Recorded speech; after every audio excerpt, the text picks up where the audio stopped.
Bonjour à tous, ici Contacteg. Vous vous rappelez, j'ai mis une vidéo avant concernant l'upgrade d'un PCPro 2012. Et bah aujourd'hui, j'ai du lourd.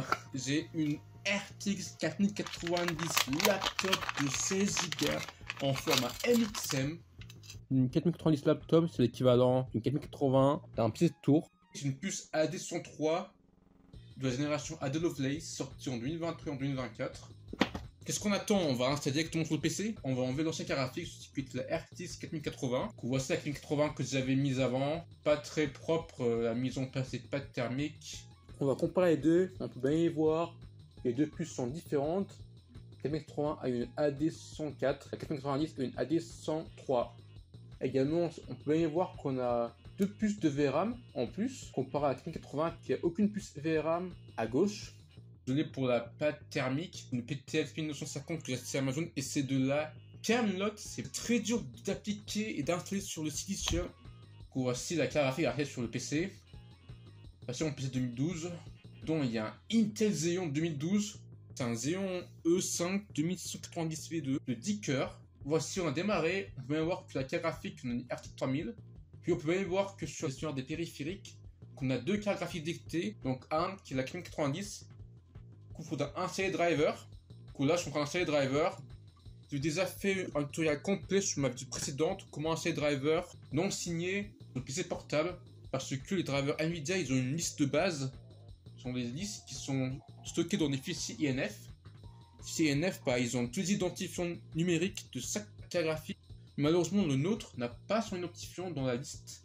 Du coup, bah, on va modifier la liste pour mettre identifiant et pour enfin mettre à jour nos drivers sans erreur. Mais avant d'installer les drivers, c'est mieux de désinstaller les drivers précédents avec DDU. On peut d'installer les drivers Nvidia qu'on a sur notre PC. Après avoir désinstallé les drivers, on va installer les drivers via les gestionnaires de périphériques pour que ça soit plus simple pour moi. On va installer les cartes. Voici le résultat. Bah, tout fonctionne nickel, hein. Vous allez voir que les deux cartes graphiques sont bien dictées, les valeurs sont tous ok. Regardez qu'il a 47 degrés Celsius en idle, ok, bah. On va voir dans les tests ce que ça rend. Du coup, on est sur Furmark 1080p, on va voir les FPS qu'on a. On a en tout 275 FPS, 272 FPS là, ce qui est très correct pour une 1090 de 115 watts. On avait une 150 watts, on a plutôt eu 320 FPS.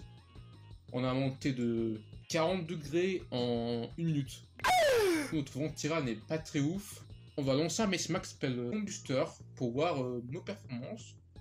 Vous allez voir son PCPro 2012 qui tourne Combustor avec une 90. On est dans les 100 FPS, 90 FPS, 86 FPS. La température monte très très vite. Vous avez vu, on a monté 4 degrés comme ça. Et puis là, 20 secondes plus tard, on est à 80 degrés Celsius. Ouais. À la fin, bah, on va obtenir un résultat de 35 FPS en moyenne. Si le Ventira était assez fort, on peut avoir 99 FPS en moyenne. Du coup, on perd en tout 3 à 4 FPS, dépendant du benchmark. Ne vous inquiétez pas, j'ai déjà planifié un Ventira, en train de faire un nouveau Ventira qui peut supporter en tout 115 Wh. C'est en ça que j'ai moi-même modélisé en 3D.